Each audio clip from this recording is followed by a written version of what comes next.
Welcome to section 2, Principles of Flight. And in this section, we're going to be talking about drag, the various forms of drag, and how they interrelate with each other.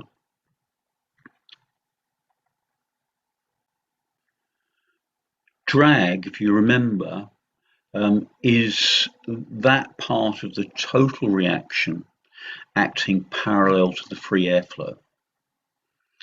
And that's effectively the force resisting the movement of the glider through the air. This drag, we're now going to call total drag, is the sum of the various component parts. And I've divided the component parts into two. We've got induced drag, which is created by the pressure differences around the wing, and it's related to the lift generation on the wing.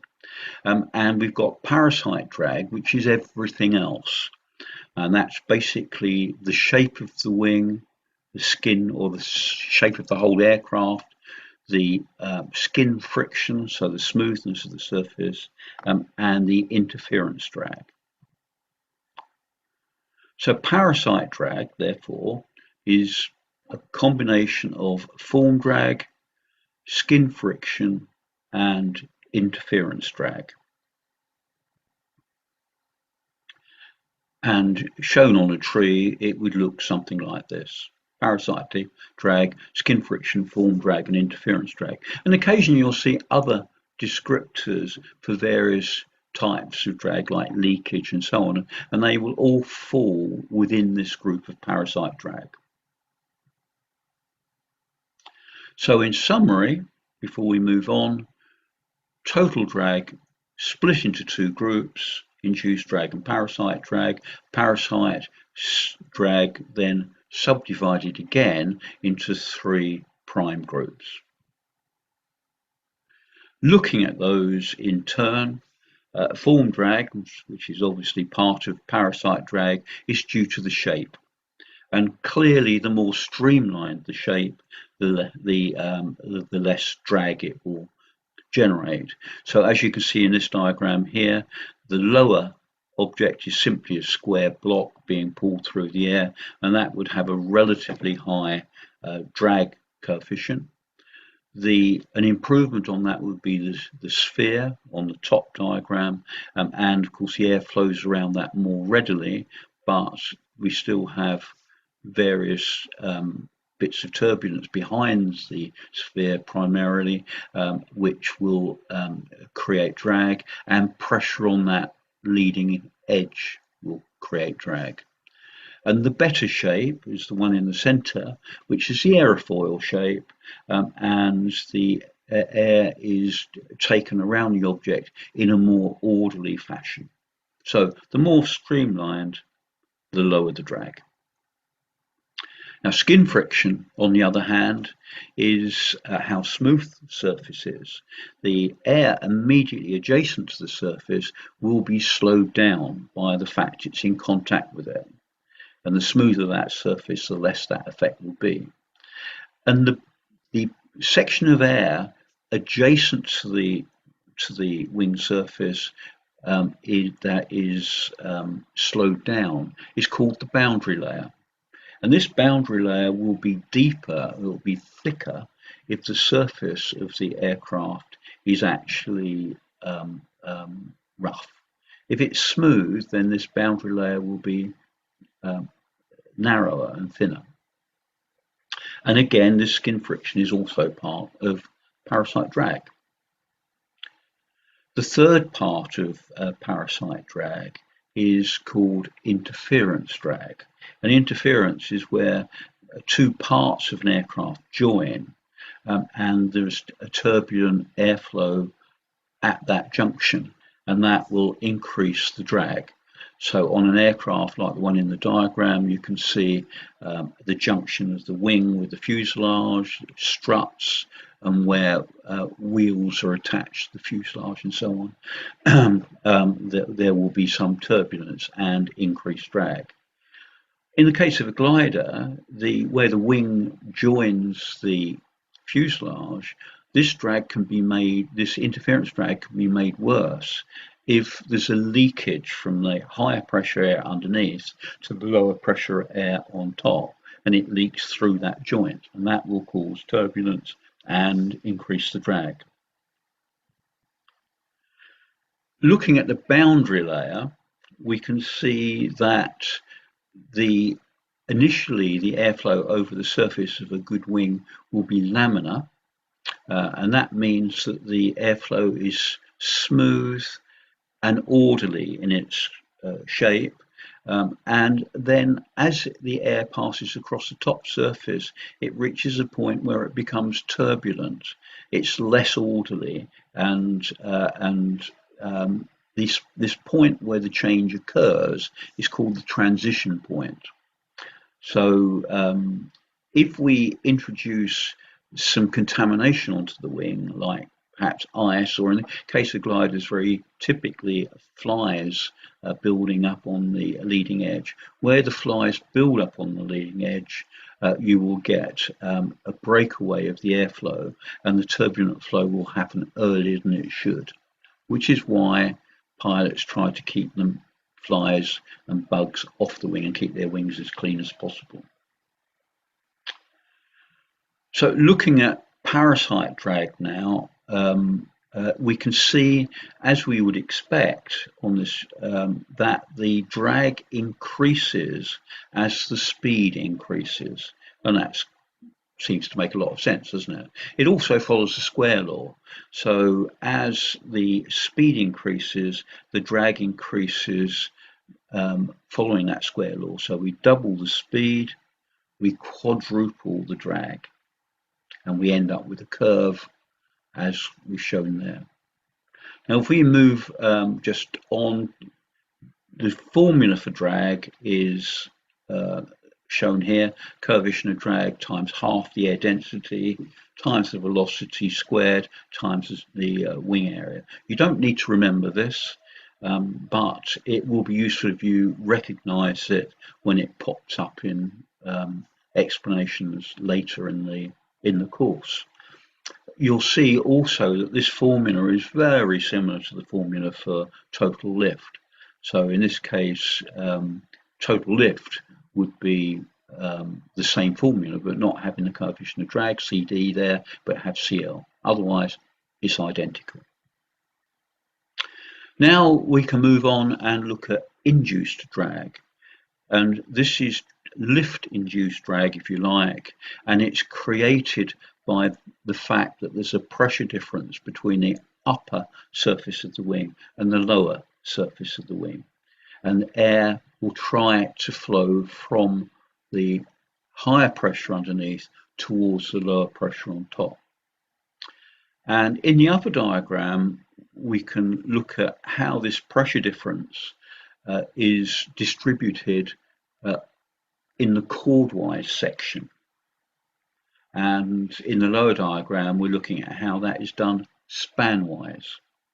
So returning to the upper diagram for a moment, you can see that air will want to travel, if it can, around the back of the wing to get onto the top surface, or perhaps through the wing if there's any holes or leaks in it.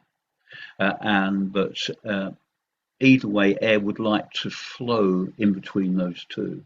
And that's in fact what happens. When we look at the lower diagram, we can see also that air has the opportunity to go around the tips, around the wing tips, and balance itself out that way. So high pressure air from underneath traveling around the tip and up and towards the upper surface. But when we look at the airflow itself over the wing, we'll find that the airflow tends to flow in towards the fuselage.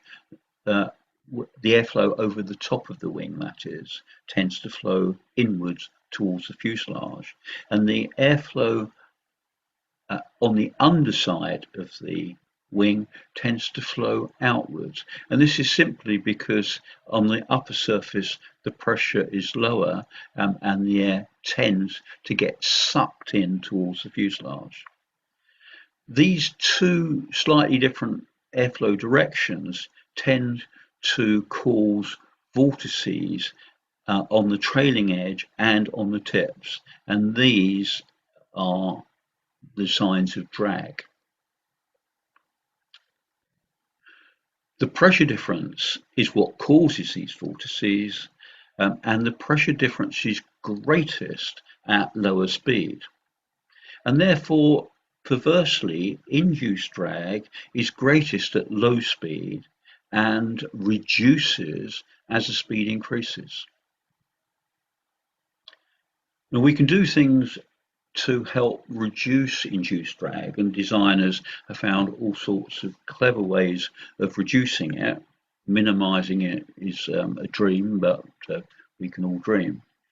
And the first thing is the shape of the wing. If we taper the wing, if you consider, for instance, what the Spitfire wing looks like, that was groundbreaking design at the time, and the shape at the tip reduces the amount of area that's available for the air to flow from the underside towards the top side. So it reduces the effect of the wingtip vortex at the wingtip. We can also introduce winglets. So the lower diagram shows here a winglet, which is a relatively modern idea.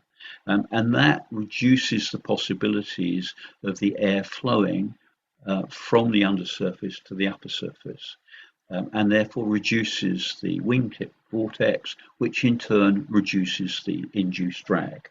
So it's a very important development, and you will see airliners, for instance, have winglets nowadays, and that has the effect of reducing the drag and therefore reducing the fuel consumption. So that's a very important thing for an airline. The other area where we can help reduce induced drag is by changing the aspect ratio. And the aspect ratio is the ratio between the chord of the wing and the span. So one divided by the other gives us the aspect ratio. And basically, the bigger the wing, the better. So the greater the aspect ratio, the greater. And the lower wing here has got something like nearly 40:1 aspect ratio with a glide ratio of 60:1. Whereas the upper wing has got an aspect ratio of something like 12:1 and a glide ratio of 22:1. So we can see the importance. And of course, as materials have developed over the years, so it's become possible to make these larger wings with sufficient strength to stay together in the air. So putting that all together now, induced drag decreases with speed, with airspeed, and you can see that in the top graph there. And just to remind you, parasite drag does exactly the reverse. So if you look at the lower diagram, the graph we just looked at earlier shows parasite drag increasing with airspeed. And therefore, the total drag, as shown on this diagram, is a curve. It starts relatively high, decreases as the airspeed increases to a point, and then increases again. And on this graph, you can see the induced drag, which is in red, steadily declining, the parasite drag, which is in green, steadily increasing. And the minimum drag point is on the total drag line, the blue line, is shown at the base of the curve. So the minimum drag is not the slowest speed the glider will fly. I mean, initially that may seem strange, but it's an extremely important point when we're looking at how to fly our sailplanes efficiently. So, in summary, we've been looking at the different types of drag.